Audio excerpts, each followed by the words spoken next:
The yellow school bus stopped in front of Westbrook Academy of Fine Arts. Maya looked through the dirty window at the huge building. It was the biggest school she had ever seen. The walls were made of old red bricks. Tall white columns stood at the entrance like guards. Green ivy climbed up the walls. Everything looked expensive and old and important. Maya held her small bag close to her chest. Inside the bag were her clothes, some books, and a photo of her grandfather. That was all she owned. She was 17 years old, and she had never been so far from home. She came from a small town called, most people had never heard of it. There was one main street, 2 traffic lights, and a population of 3,000 people. Her family lived above their shop. The shop was called Piano Repair. Her father fixed broken pianos. Her mother helped with the business. They were not rich. They were not even comfortable, but they were happy. Maya had received a letter 2 months ago. The letter said she had won a scholarship to Westbrook Academy. The scholarship was for students who could not afford the school but showed special talent. Maya's music teacher from her old school had sent her application without telling her. When Maya found out, she cried. She cried because she was happy. She also cried because she was scared. Now she was here. She stepped off the bus and felt the cold autumn air on her face. Other students walked past her. They wore expensive clothes. They carried designer bags. They talked loudly about their summer vacations in Europe and their new cars. Maya looked down at her own clothes. She wore jeans from the discount store. Her sweater was old but clean. Her shoes had a small hole near the toe. She walked through the large front doors. Inside, the school was even more beautiful. The floors were made of shiny marble. A huge chandelier hung from the ceiling. Paintings of famous musicians covered the walls. Maya saw a painting of, she felt very small. A woman sat behind a large desk. She had gray hair and glasses. She looked up when Maya approached. "Name?" the woman asked. She did not smile. Maya said quietly. "I'm a new student. I have a scholarship." The woman typed something on her computer. She nodded slowly. "Scholarship student, Building C, room 214. Here is your schedule. Here is your key. Orientation is in 1 hour in the main hall." Maya took the papers and the key. She thanked the woman and walked away. She could feel other students looking at her. She heard someone whisper. She did not look back. Building C was far from the main building. It was older and smaller. Maya understood. This was where the scholarship students lived. The rich students lived in the new buildings closer to the center. Maya did not mind. She was grateful to be here at all. Her room was small but clean. There was a bed, a desk, and a closet. The window looked out at a garden. Maya put her bag on the bed. She took out the photo of her grandfather and placed it on the desk. In the photo, he was sitting at a piano. He was smiling. He had died 3 years ago, but Maya still talked to him every night. "I made it, grandfather," she whispered. "I am here." 1 hour later, Maya walked to the main hall for orientation. The hall was filled with students. They sat in rows of red velvet chairs. A stage stood at the front. On the stage was the most beautiful piano Maya had ever seen. It was a grand piano, black and shining. Maya could not take her eyes off it. A woman walked onto the stage. She was tall and thin. She wore a black dress and pearl earrings. Her hair was pulled back tight. Her face was sharp like a bird. She did not smile. "Good afternoon, students," the woman said. Her voice was cold. "I am I am the head of the piano department. For those of you who do not know, this academy has produced more professional pianists than any other school in this country. We have high standards. We expect excellence. We do not accept failure." Maya sat up straight. She had heard of Mrs. Everyone in the music world knew her name. She had trained famous pianists. She had performed in the greatest concert halls. She was respected. She was also feared. Mrs. looked at the students. Her eyes moved slowly across the room. They stopped on a group of students sitting in the back. Maya was in that group. These were the scholarship students. Maya could tell because their clothes were different. Their faces were nervous. "I see we have our scholarship students this year," Mrs. said. Her lips curved into a small smile, but it was not a kind smile. "How nice. The Academy believes in giving opportunities to those less fortunate. I suppose we shall see if any of you can keep up." Some students laughed. They were the rich students in the front rows. Maya felt her face grow hot. She looked down at her hands. Mrs. continued talking about the school's rules and expectations. Maya tried to listen, but her heart was beating too fast. She felt like everyone was looking at her. She felt like she did not belong. After the orientation, students gathered in small groups. They talked and laughed. Maya stood alone near the door. She did not know anyone. She did not know how to talk to these people. They were so different from her. A girl with hair walked past Maya. She wore a silk dress and diamond earrings. She looked at Maya and wrinkled her nose. "Are you lost?" the girl asked. "The cleaning staff entrance is in the back." The girl's friends laughed. Maya's face burned with shame. She wanted to say something, but no words came out. She just stood there, frozen. "Isabel, leave her alone," another voice said. A boy with kind eyes stepped forward. "She is a student here just like us." The girl, Isabel, rolled her eyes. "Whatever, James, I was just asking." She walked away with her friends, still laughing. The boy named James looked at Maya. "Do not mind her. She is like that with everyone. Are you new here?" Maya nodded. "I am Maya. I have a scholarship." James smiled. "That is great. This school is tough, but you will be fine. Good luck." He walked away to join his friends. Maya stood alone again. She watched the other students. They all seemed to know each other. They all seemed to fit in. Maya felt like a stranger in a foreign land. That night, Maya lay in her small bed. She looked at the photo of her grandfather on her desk. The moonlight made his face glow. "They do not think I belong here, grandfather," she whispered. "Maybe they are right. Maybe I made a mistake coming here." But even as she said the words, she knew they were not true. She had worked too hard to give up now. Her grandfather had taught her to play piano when she was 4 years old. Her father had taught her to tune pianos by ear. She had spent years learning, practicing, and dreaming. She would not let some mean words stop her. Maya closed her eyes. Tomorrow was her first real day of classes. Tomorrow she would face Mrs. again.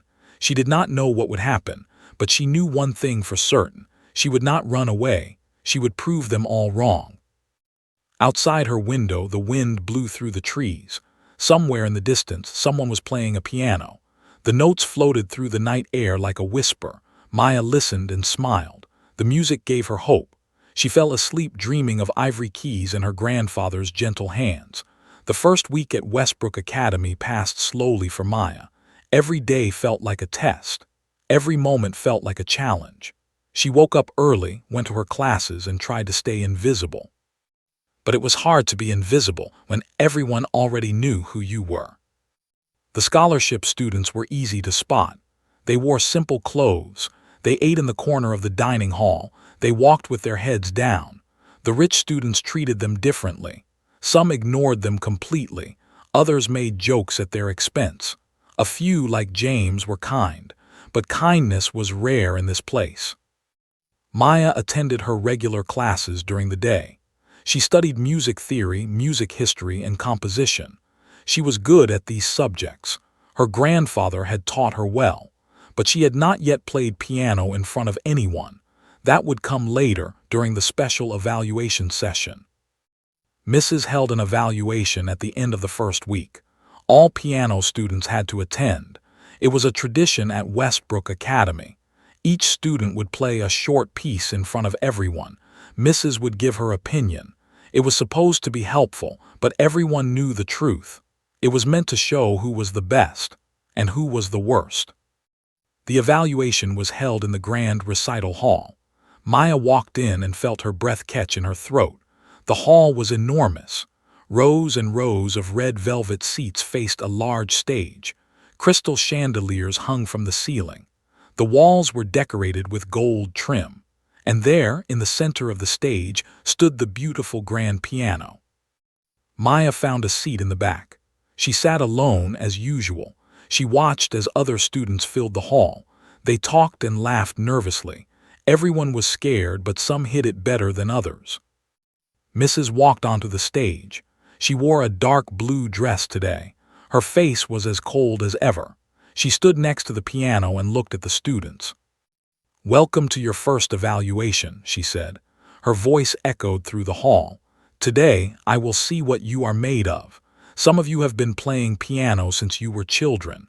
Some of you have won competitions. Some of you think you are already great." She paused and smiled her thin smile. "You are not great, not yet, perhaps not ever, but today we will see who has potential and who is wasting everyone's time." Maya felt her stomach twist. She looked at her hands. They were trembling. Mrs. called students one by one. Each student walked to the stage, sat at the piano, and played a piece. Some played well. Some made mistakes. Mrs. had something to say about everyone. Her comments were sharp and direct. She never said anything nice without adding something cruel. "Good technique but no emotion. You play like a robot." "Too many mistakes. Did you practice at all this week?" "Acceptable, nothing special but acceptable." Isabel, the girl who had insulted Maya on the first day, played a piece by Chopin. She played it well. Her fingers moved quickly across the keys. The music was beautiful. When she finished, Mrs. actually smiled. "Excellent, Isabel. Your parents' money is finally paying off.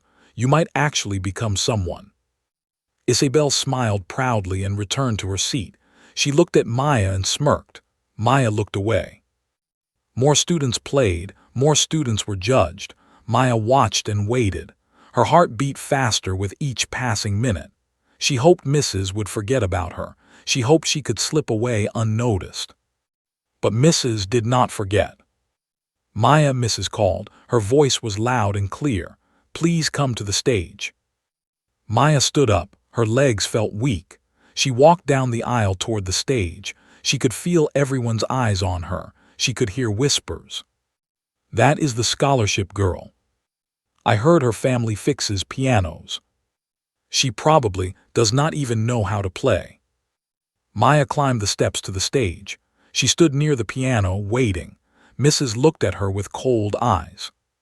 "Miss," Mrs. said slowly, "I have read your file. You come from a small town.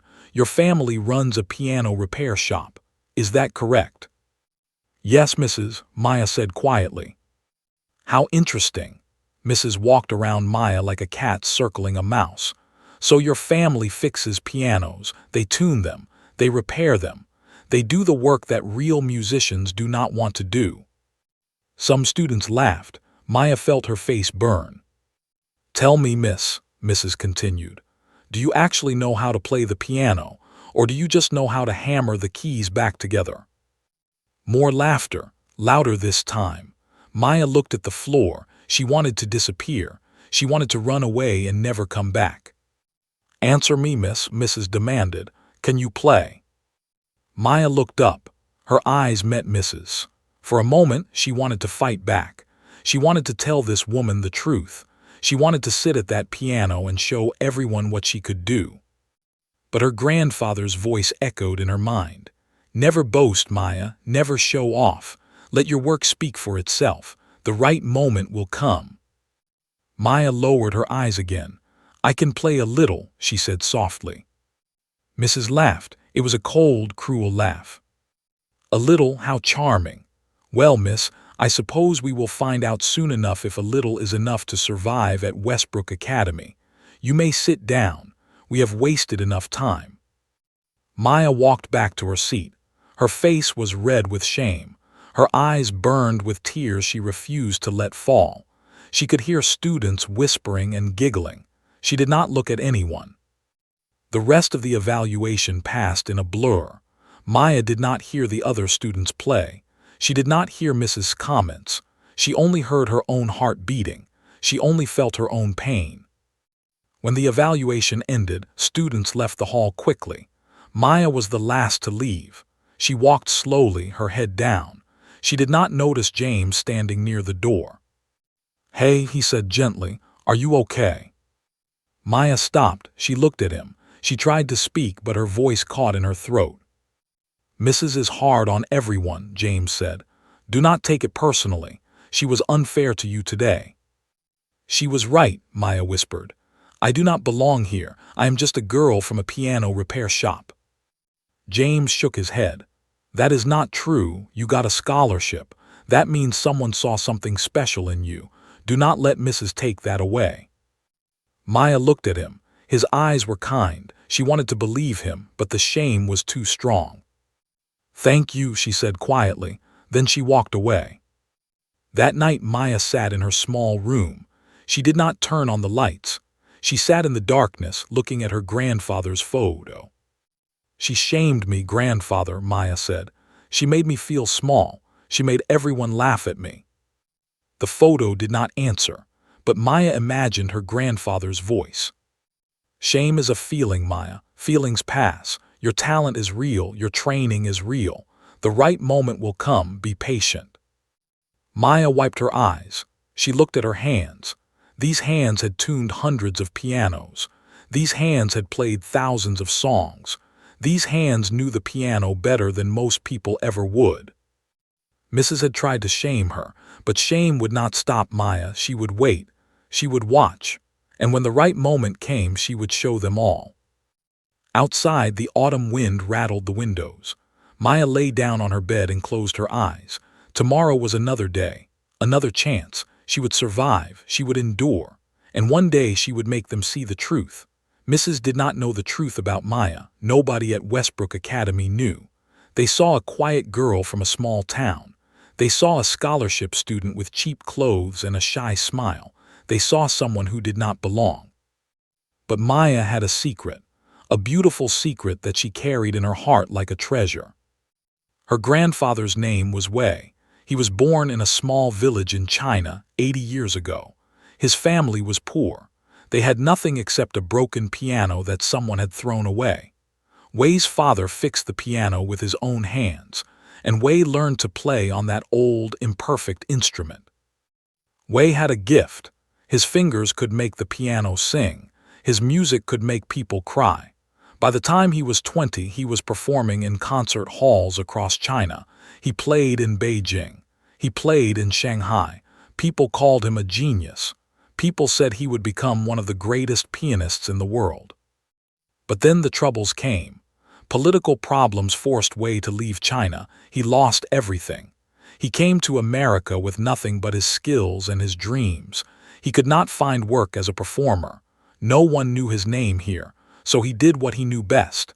He started repairing pianos. Wei married a kind woman. They had a son named Jun. Jun grew up in the piano shop, surrounded by music. He learned to repair pianos like his father. He learned to tune them by ear.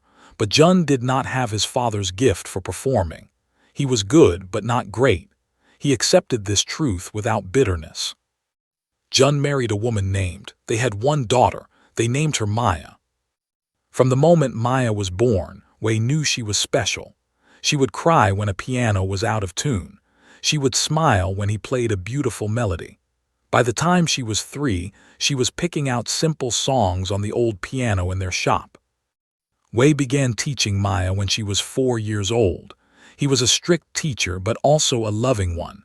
He taught her the proper way to sit, the proper way to hold her hands, the proper way to feel the music in her heart. "Playing piano is not about your fingers," Wei would say. "It is about your soul. The piano is not an instrument. It is a friend. Talk to it. Listen to it. Love it." Maya listened. Maya learned. By the time she was 7, she could play pieces that students twice her age struggled with. By the time she was 10, she was playing and from memory. By the time she was 13, she was ready for Chopin and... But Wei never let Maya perform in public. He never entered her in competitions. He never showed her off to the world. "Why, grandfather?" Maya asked one day. "Why can I not play for others?" Wei smiled and took her hands in his old, wrinkled fingers. "The world is full of people who want to show off," he said. "They play to impress. They play to win.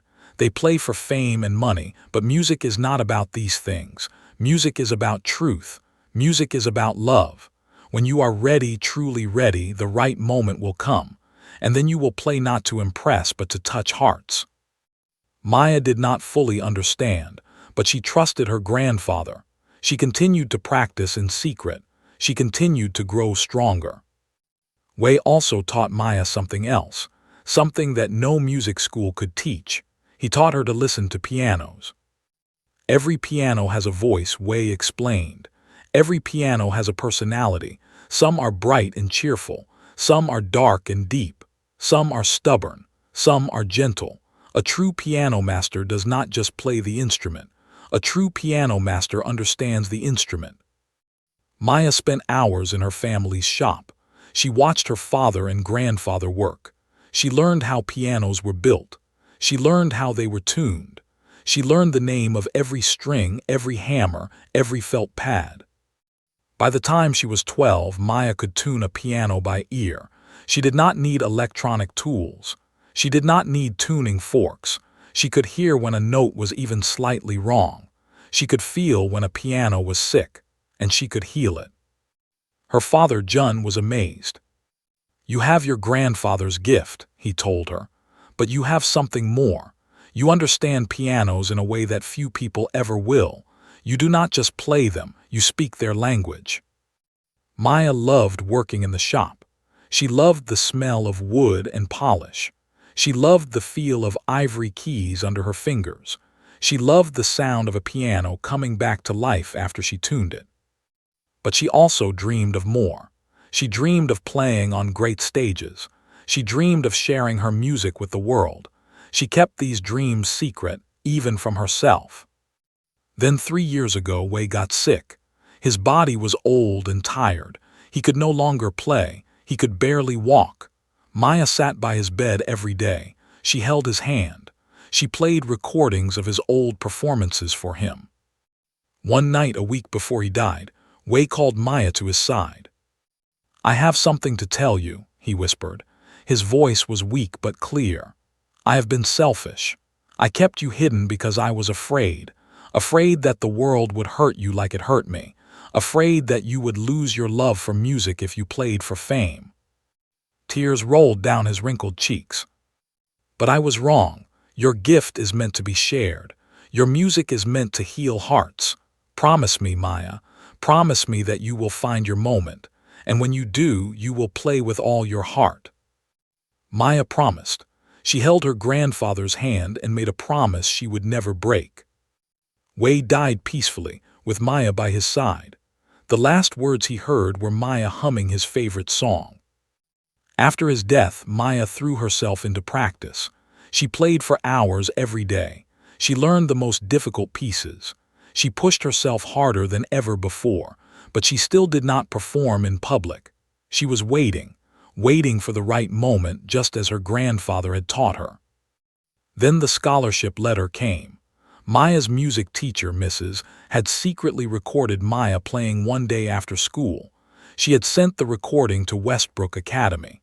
The admissions committee was impressed. They offered Maya a full scholarship. Maya's parents were proud but worried. They knew how cruel the world could be.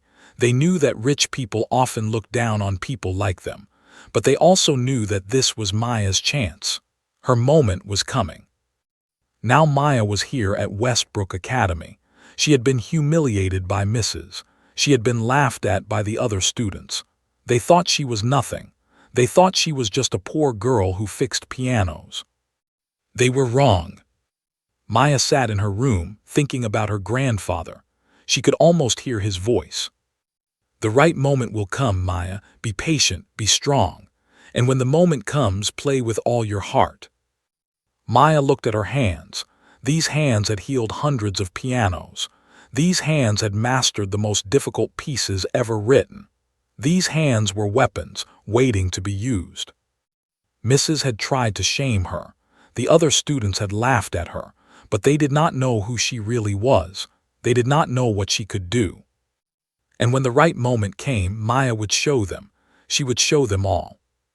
She picked up her grandfather's photo and held it close to her heart. "I will keep my promise, grandfather," she whispered. "I will find my moment, and I will make you proud." Outside, the stars shone in the dark sky. Somewhere in the distance, a church bell rang. Maya closed her eyes and listened.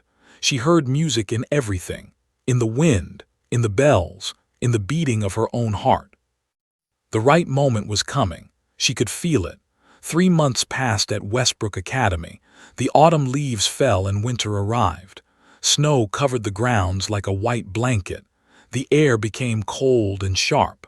And the most important event of the year was approaching. The Winter Showcase was the biggest event at Westbrook Academy. Every year, the best students performed in front of hundreds of guests. Parents came, donors came, famous musicians came, talent scouts from major orchestras came. It was a chance for students to be noticed, a chance to start their careers. Everyone wanted to perform at the Winter Showcase. Mrs. chose the performers herself.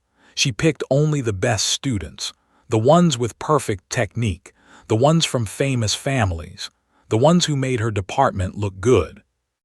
Maya was not chosen. She was not surprised. In the 3 months since the humiliation, Maya had stayed quiet.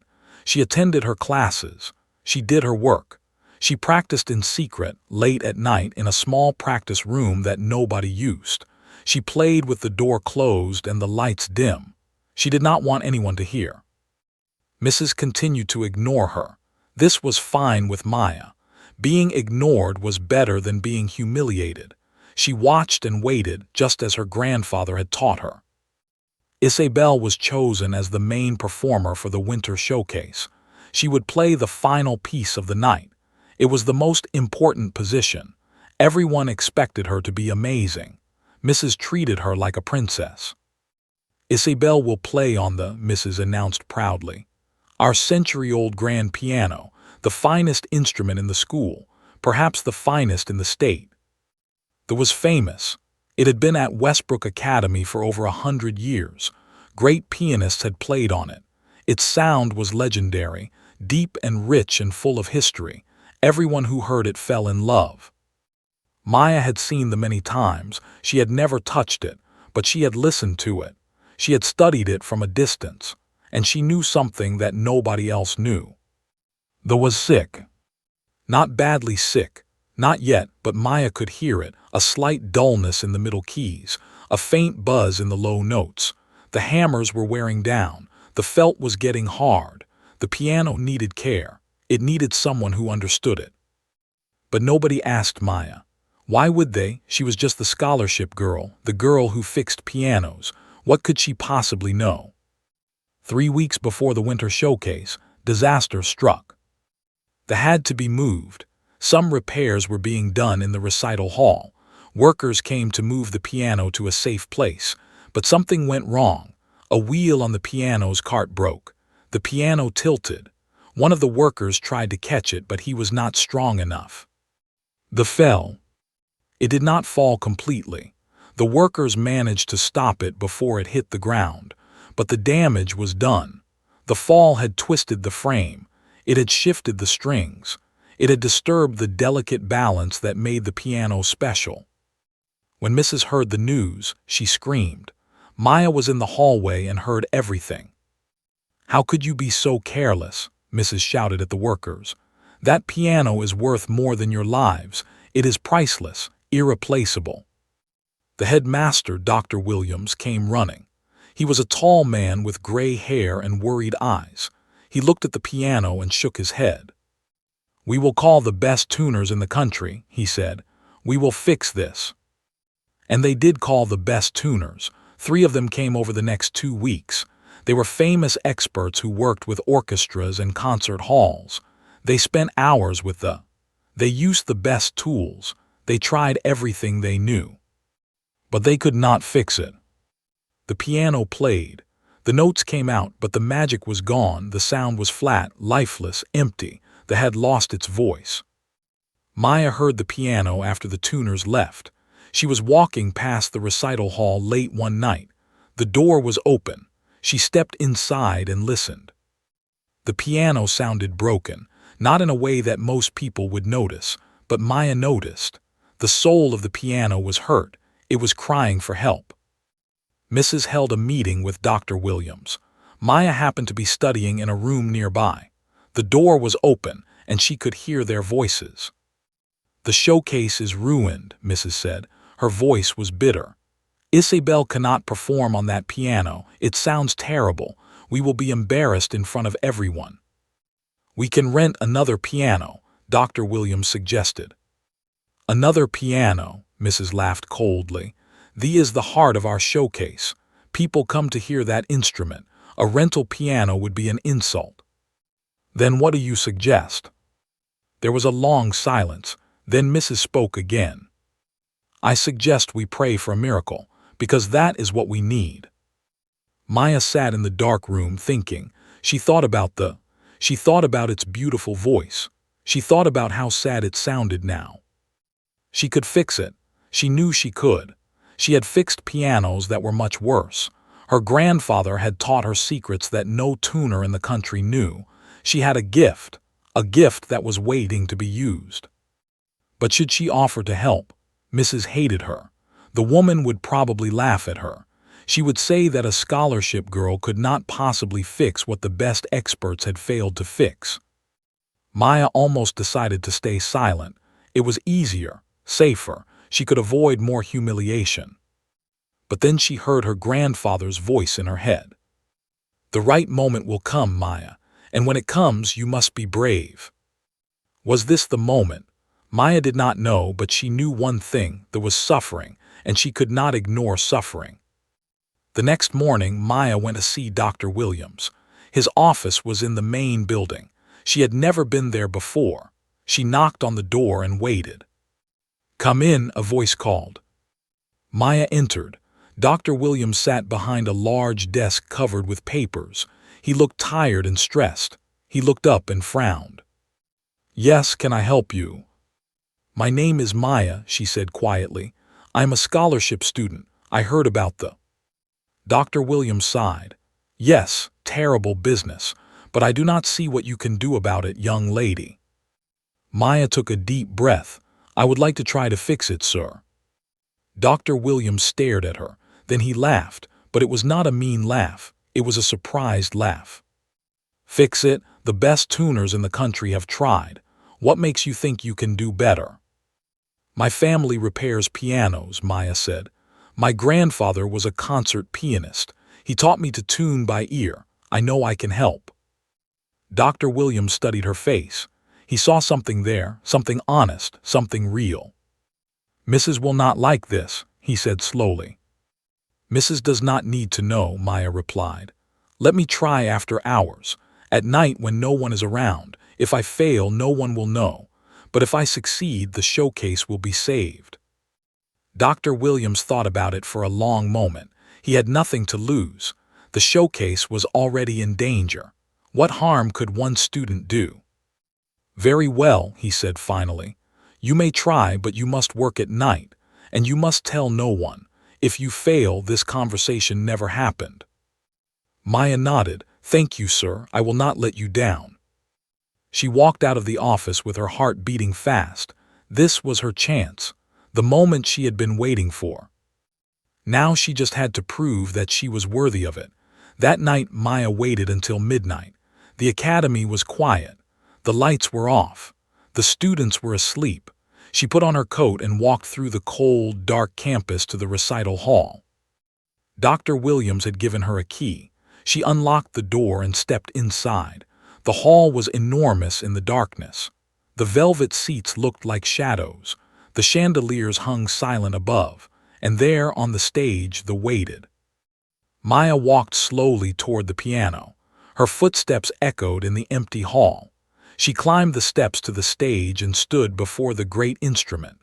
In the moonlight coming through the windows, the piano looked like a sleeping giant. "Hello, old friend," Maya whispered. "I am here to help you." She opened the lid of the piano carefully. She looked inside at the strings and hammers. She could see the damage now. The fall had shifted things slightly. Not much, but enough to ruin the sound. Maya had brought a small bag with her. Inside were the tools her grandfather had given her before he died. A tuning hammer, a felt strip, small wooden wedges, simple tools, but in the right hands they could work miracles. She sat down at the piano and played a single note. Middle C. She listened carefully. The note was slightly flat, but more than that, it was tired. It sounded sad. "I understand," Maya said softly. "You have been hurt, but I will make you whole again." She began to work. She started with the strings, adjusting their tension one by one. Most tuners used electronic devices to measure the exact pitch. Maya used only her ears. She listened. She felt. She adjusted. Each string was like a patient. Each one needed individual care. Some were too tight, some were too loose, some were in the wrong position. Maya worked slowly and carefully, never rushing, never forcing. The hours passed. Maya lost track of time. She was completely focused on the piano. Nothing else existed. Just her, the instrument, and the music waiting to be released. At 4 in the morning she stopped. Her hands were tired. Her eyes were heavy, but she had made progress. The strings were better now, not perfect, but better. The piano sounded a little brighter. "Rest now," Maya whispered to the piano. "I will come back tomorrow." She covered the keys and left the hall. She walked back to her room just as the first light of dawn appeared in the sky. She fell asleep immediately. The next night Maya returned. She worked on the hammers this time. The felt on the hammers had become hard and uneven from years of playing. This made the sound harsh and dull. Maya had a special technique that her grandfather had taught her. She used fine sandpaper to reshape the felt. She worked on each hammer individually, making it soft and round again. "Your voice will be beautiful again," she told the piano. "I promise." She worked until 3 in the morning. Then she played a few notes to test her work. The sound was warmer now, richer. The piano was starting to come alive. The third night, Maya focused on the action. The action is the mechanical system inside a piano that connects the keys to the hammers. When you press a key, the action makes the hammer hit the string. If the action is not perfect, the piano feels heavy or uneven. The fall had disturbed the action slightly. Maya adjusted each key, making sure they all responded the same way. She pressed each key hundreds of times, feeling for any problems. When she found one, she fixed it with careful hands. This was the work that separated Maya from other tuners. Most tuners focused only on the strings. They forgot that a piano is more than just strings. It is a complex machine with thousands of parts. Every part must work together perfectly. By the fourth night, Maya was exhausted. She had barely slept all week. Her classes felt like dreams. She walked through the days like a ghost, saving all her energy for the nights. But she could not stop, not now. The showcase was only 3 days away, and the piano was almost ready. On the fourth night, she worked on the final adjustments. She tuned every string again, making tiny changes. She adjusted the pedals. She checked every part of the action one more time. She wanted the piano to be perfect. At 2 in the morning, she stopped. She sat at the piano and closed her eyes. She placed her hands on the keys. Then she began to play. She played Chopin's Ballade No. 1. It was one of the most beautiful and difficult pieces ever written. She had learned it years ago, practicing in secret in her family's shop. She had never played it for anyone, not even her grandfather. The music filled the empty hall. It rose up to the ceiling and echoed off the walls. The piano sang with a voice that had been silent for weeks. Every note was clear and pure and full of emotion. Maya played with her whole heart. She thought about her grandfather. She thought about her parents. She thought about all the years of practice and hope and dreams. Tears rolled down her cheeks, but she did not stop playing. When she finished, the last note hung in the air like a whisper, then silence. Maya opened her eyes. She felt at peace. The piano was healed. She could hear it in every note. The had found its voice again. But she was not alone. A man stood at the back of the hall. He was old and wore a uniform. Maya recognized him. He was the night security guard. His name was Mr. He had worked at the academy for 30 years. Maya froze. She had been caught. Dr. Williams had told her to keep this secret. Now everything was ruined. But Mr. did not look angry. He looked amazed. His eyes were wet with tears. "That was the most beautiful thing I have ever heard," he said quietly. "In 30 years at this school I have heard many students play, but nothing like that, nothing like you." Maya did not know what to say. "Please, sir, do not tell anyone. I am not supposed to be here." Mr. walked slowly toward the stage. He looked at Maya with kind eyes. "I have seen you working here every night this week," he said. "I have watched you care for that piano like a mother caring for a sick child. You have a gift, young lady, a rare and beautiful gift." He smiled gently. "Your secret is safe with me, but I hope that one day you will share your music with the world. It would be a crime to keep something so beautiful hidden." Maya felt tears in her eyes again. "Thank you, mister. That means more than you know." The old guard nodded and walked away. Maya watched him go. Then she looked at the piano. "We did it," she whispered. "You are whole again. Now the world will hear your voice." On the 5th and final night, Maya came one last time. She did not work on the piano. She just sat with it. She played soft, gentle songs. She talked to it like an old friend. "I do not know what will happen now," she said. "The showcase is tomorrow. Isabel will play. Mrs. will take the credit for your recovery. No one will know that I was here." She touched the keys gently. "But I will know, and you will know, and that is enough." She played one final song, a lullaby that her grandfather used to play for her when she was a child. The music was soft and sweet. It filled the empty hall with warmth. When she finished, she closed the lid of the piano and stood up. She looked at the one last time. "Thank you," she said, "for letting me help you, for letting me hear your voice again." Then she walked away, leaving the piano in silence. Tomorrow the showcase would begin. Tomorrow the world would hear this voice. And tomorrow everything would change. Maya did not know this yet. She thought her work was done. She thought she would return to being invisible. But the right moment was coming, and it was closer than she knew. The night of the winter showcase arrived. The academy was transformed. White lights decorated every building. Red carpets covered the walkways. Expensive cars filled the parking lot. People in beautiful clothes walked toward the recital hall. Maya stood at the window of her small room, watching the guests arrive. She saw women in long dresses and diamonds. She saw men in black suits and shiny shoes. She saw famous faces she recognized from magazines and television. These were the rich and powerful people of the music world. She had no invitation to the showcase. Scholarship students were not included. They could watch on a television in the common room if they wanted, but they were not welcome in the main hall. Maya did not mind. She had done her part. That was healed. That was enough. She put on a simple sweater and went to the common room. A few other scholarship students were there, watching the screen. They sat on old couches and ate popcorn. They looked at the beautiful people on the screen and dreamed of being there someday. Maya sat in the corner and watched quietly.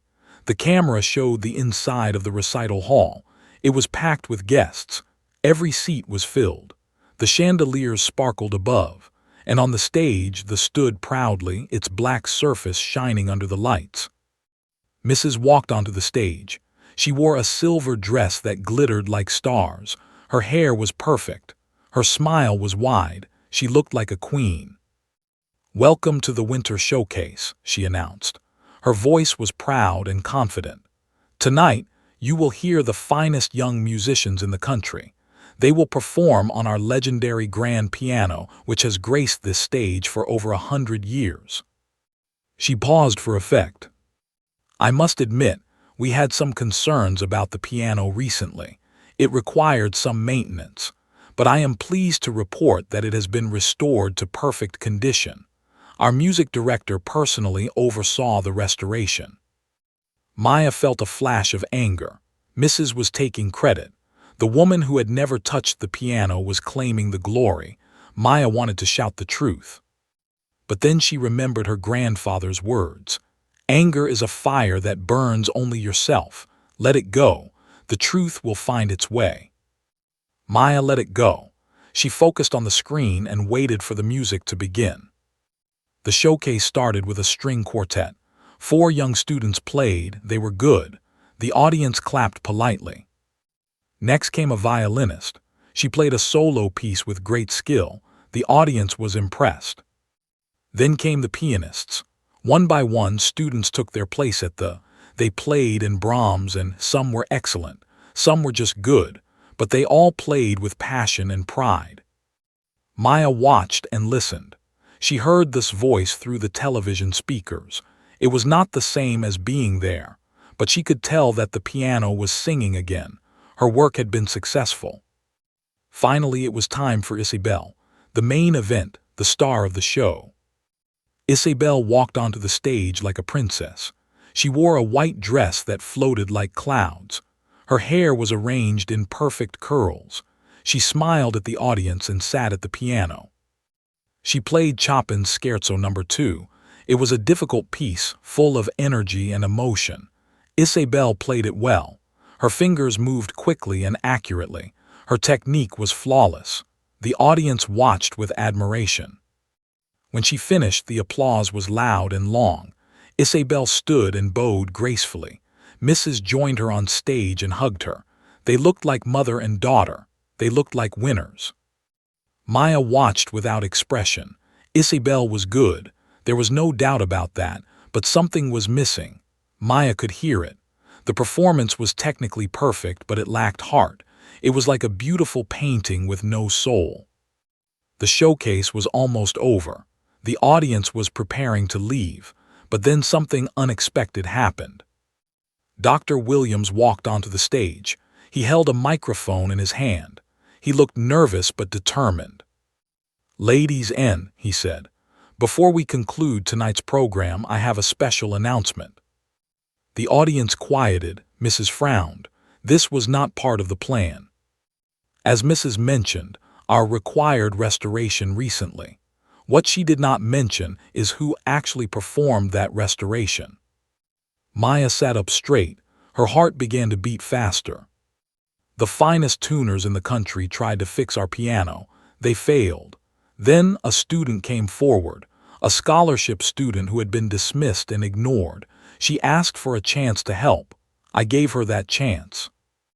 Mrs. Face went pale. The audience murmured with curiosity. For 5 nights, this young woman worked alone in this hall. She used skills taught to her by her grandfather, a former concert pianist. She healed our piano with patience and love. Without her, tonight's showcase would not have been possible. Dr. Williams looked directly at the camera. That student is watching from her dormitory right now. Her name is Maya, and I believe she deserves to be heard. He turned to the audience. "Ladies and I know this is unusual, but I am asking your permission to invite Miss to perform tonight. She has never played in public before. She has been hidden away, waiting for her moment. I believe that moment is now." The audience was silent. Then slowly people began to clap. The clapping grew louder, louder. Someone shouted, "Bring her out." Others joined in. Soon the entire hall was chanting and clapping. In the common room, the scholarship students stared at Maya. Their eyes were wide with shock. "Maya," one of them whispered, "they are calling for you." Maya could not move. This was not possible. This could not be happening. She was supposed to stay invisible. She was supposed to stay hidden. But the audience was chanting her name. The television screen showed Dr. Williams smiling and waiting, and somewhere in her heart she heard her grandfather's voice. "The right moment has come, Maya. Be brave."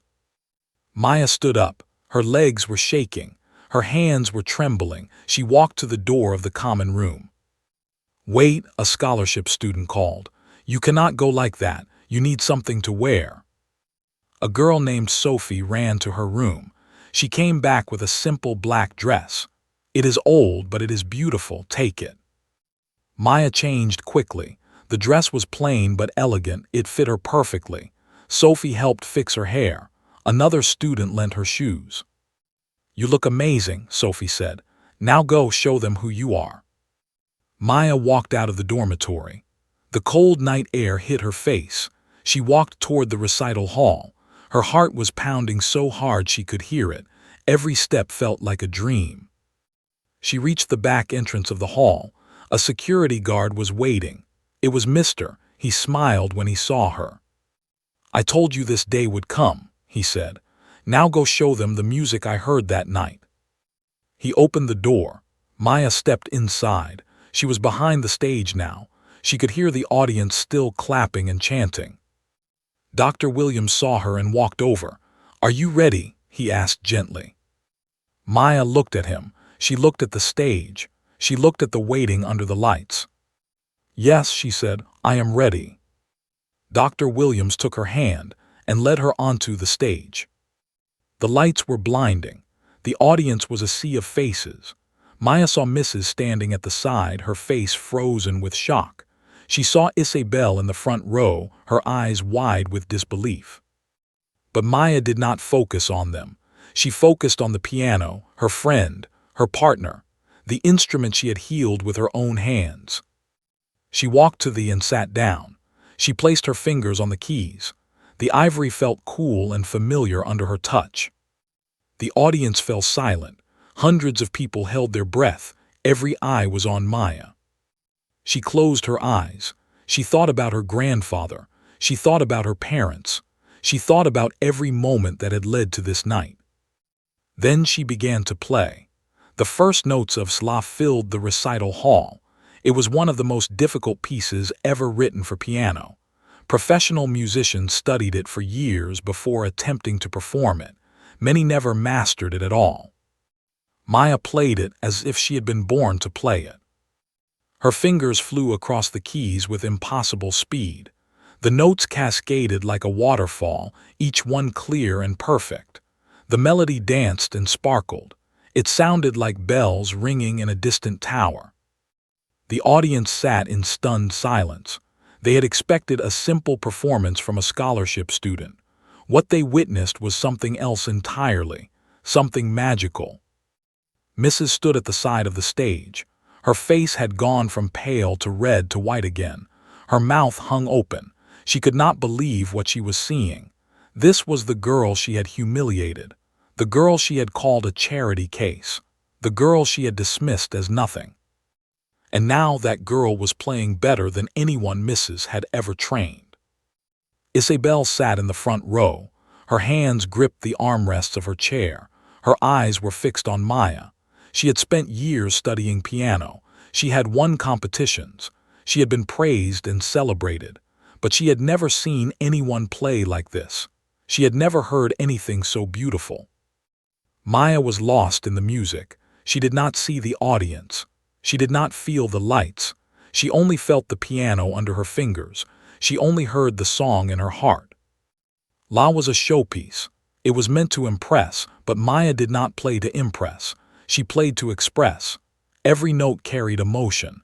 Every phrase told a story. The music laughed and cried and danced and grieved.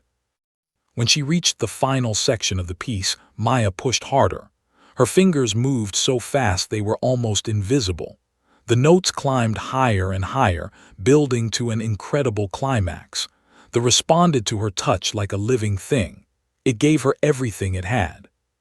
The final notes rang out like church bells on a Sunday morning. Then silence. For a moment nobody moved, nobody breathed. The audience was frozen in awe. Then someone in the back started clapping. Then another person. Then another. The applause spread like fire through the hall. People stood up. They cheered. They shouted. The ovation was thunderous.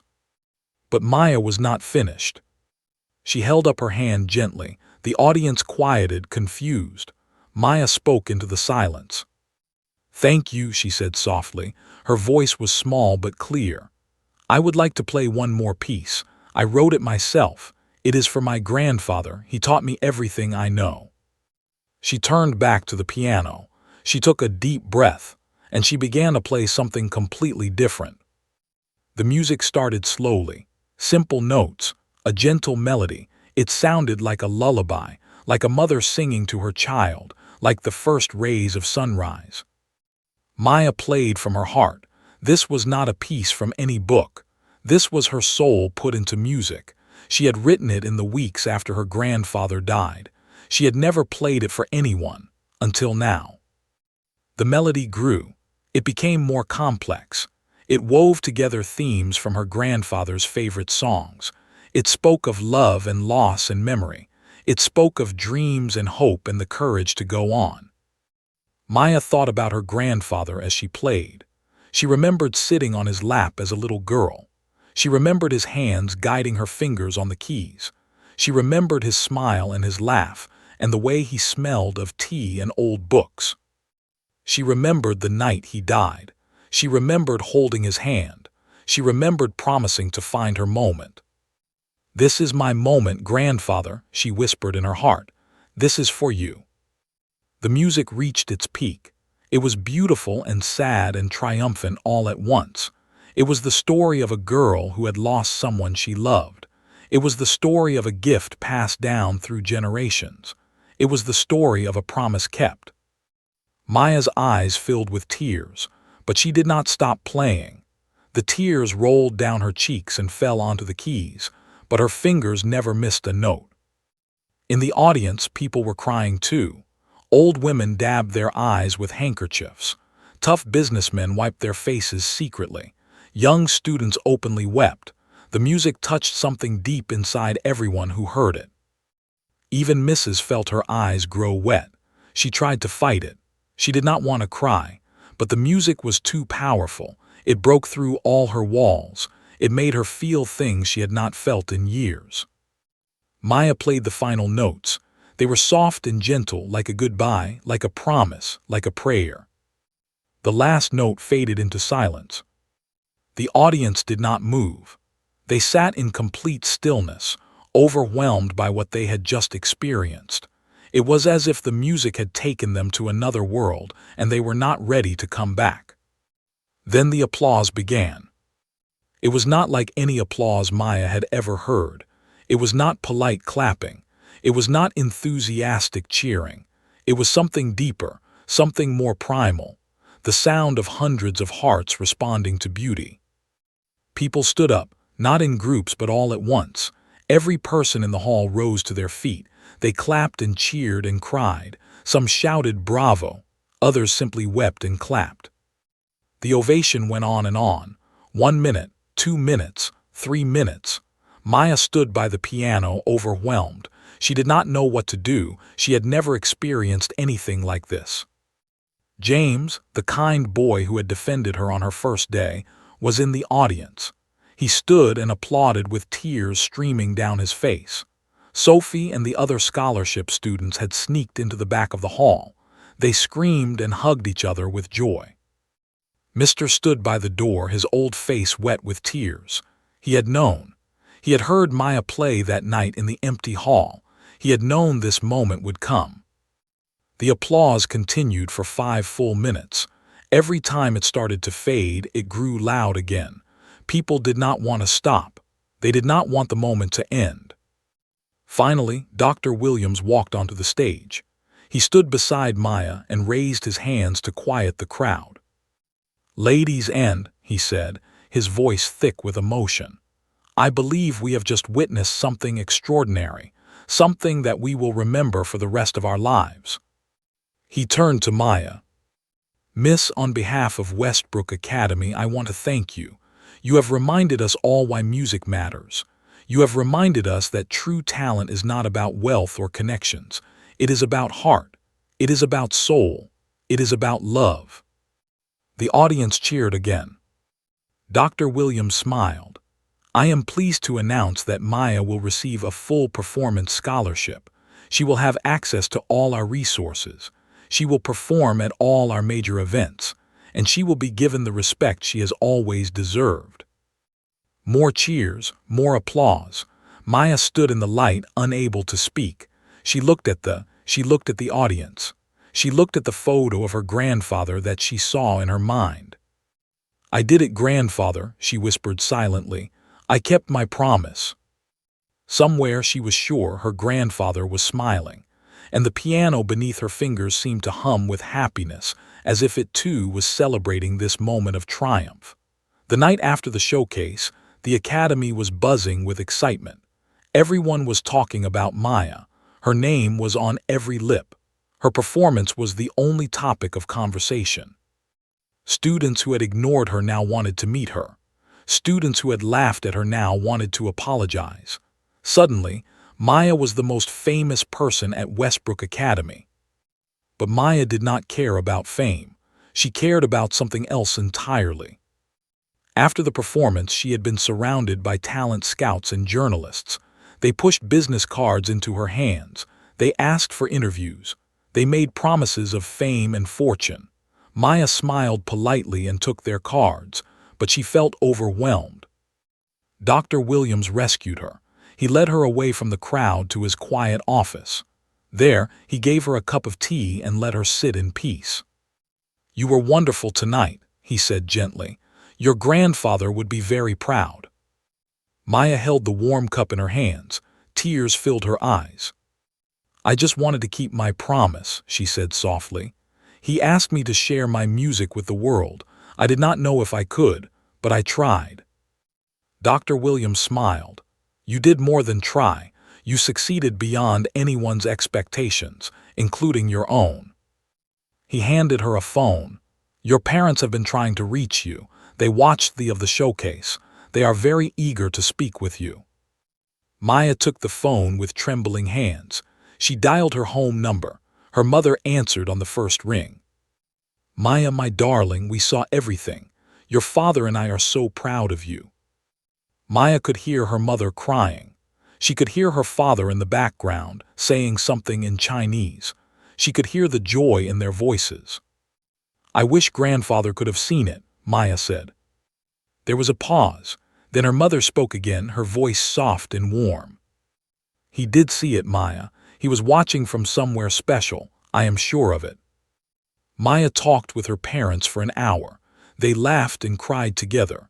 They made plans for Maya to come home for the holiday break. They said they loved her 100 times. When she finally hung up, Maya felt lighter. She felt at peace. She had done what she set out to do. She had honored her grandfather's memory. She had proven herself. The next morning, Maya was eating breakfast in the dining hall when Isabel approached her table. The girl looked different. Her usual arrogance was gone. Her eyes were humble. "Can I sit down?" Isabel asked quietly. Maya nodded. Isabel sat across from her. She did not speak for a moment. She seemed to be searching for words. "I owe you an apology," Isabel finally said. "On your first day here, I made fun of you. I called you a cleaning lady. I was cruel and stupid. I am sorry." Maya studied Isabel's face. She saw real regret there, real shame. "Why were you so mean?" Maya asked. It was an honest question, not an accusation. Isabel sighed. "I was scared. I have been the best pianist at this school for 3 years. Everyone expected me to be the star. Then you came along, a scholarship student from nowhere, and I felt threatened." She looked down at the table. "My parents put so much pressure on me. They spend a fortune on my lessons. They expect perfection. I took that pressure out on others, especially people like you who seemed different." Maya listened carefully. She understood more than Isabel knew. Everyone carried their own burdens. Everyone fought their own battles. "Thank you for apologizing," Maya said. "It means a lot." Isabel looked up. "Your performance last night was incredible. I have never heard anyone play like that. I was jealous and amazed at the same time." She reached across the table and touched Maya's hand. "I would like to start over, if you are willing." Maya smiled. "I would like that too." From that day forward, Isabel and Maya became unlikely friends. They practiced together sometimes. They talked about music and life. They were very different, but they found common ground. They both loved the piano. They both wanted to grow. But there was still one person Maya needed to face, Mrs. 3 days after the showcase, Maya was called to Mrs.'s office. She walked through the halls with a calm heart. She was not afraid anymore. She had nothing to prove. The office was elegant and cold. Certificates and awards covered the walls. Photos of famous students hung everywhere. Mrs. sat behind a large desk. She looked tired, older somehow. "Sit down, miss," Mrs. said. Her voice was different, less sharp, less cruel. Maya sat. For a long moment, Mrs. did not speak. She looked at Maya with an expression that was hard to read. Finally, she sighed. "I have been teaching piano for 30 years, she said slowly. "I have trained champions. I have produced stars. I thought I knew everything about music." She paused. "I was wrong." Maya waited. "When you first arrived, I looked at you and saw what I wanted to see. A poor girl from a small town, a charity case, someone who did not belong in my world." Mrs.'s voice cracked slightly. "I was arrogant. I was prejudiced. I judged you by your appearance and your background instead of by your talent. That was unfair and unprofessional." She stood up and walked to the window. She looked out at the snowy campus. "The night of the showcase, when you played that piece for your grandfather, something happened to me. I felt the music in my heart. For the first time in years, I remembered why I fell in love with piano in the first place. Not for fame, not for competition, but for the pure joy of making beautiful sounds." She turned back to Maya. "You reminded me of that, and I am grateful."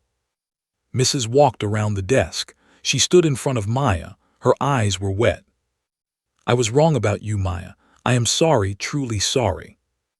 Maya looked at this woman who had tried to shame her. She could have been angry. She could have been bitter. She could have demanded revenge. But Maya was her grandfather's student, and her grandfather had taught her something important. Forgiveness is not weakness. Forgiveness is strength. "Thank you, Mrs." Maya said quietly. "I accept your apology." Mrs. nodded. Relief flooded her face. "I hope you will give me another chance," she said. "I would be honored to teach you properly, to help you develop your gift, if you are willing." Maya considered this. Mrs. was difficult. She was demanding. But she was also one of the best teachers in the world. Learning from her would be valuable. "Yes," Maya said, "I am willing, but I have one condition." "Name it." "The scholarship students deserve respect. All of them. They work just as hard as the rich students. Maybe harder. Promise me you will treat them fairly." Mrs. looked at Maya for a long moment. Then she nodded slowly. "You are right, I promise." Maya stood up. She extended her hand. Mrs. shook it. "The piano taught me patience, Mrs." Maya said gently. "Maybe it can teach you too." Mrs. smiled. It was a real smile. The first real smile Maya had ever seen on her face. Maya walked out of the office and into the winter sunlight. The snow sparkled on the ground. The air was cold and fresh. She felt free. That evening, Maya sat alone in the recital hall. The lights were dim. The seats were empty, but there was there waiting for her. She sat at the piano and placed her hands on the keys. She played softly, a simple melody, a song her grandfather used to play. "We did it, grandfather," she whispered. "We showed them. We proved them wrong, not with anger, not with revenge, but with music, with patience, with love." She looked up at the ceiling, as if looking through it to the stars above. "Thank you for everything you taught me. I will carry your lessons forever. I will pass them on to others. Your music will never die." She played on into the night. The piano sang beneath her fingers. The empty hall filled with beautiful sound. Maya had come to Westbrook Academy as an outsider, a scholarship girl with cheap clothes and big dreams. People had laughed at her. They had doubted her. They had tried to shame her. But she had refused to give up. She had stayed true to herself. She had waited for her moment. And when that moment came, she had seized it with both hands. Now she was a star. Not because she had money or connections, but because she had something more valuable. She had heart. She had soul. She had a gift that could not be bought. And she had a grandfather who had believed in her when no one else did. Maya smiled as she played the final notes.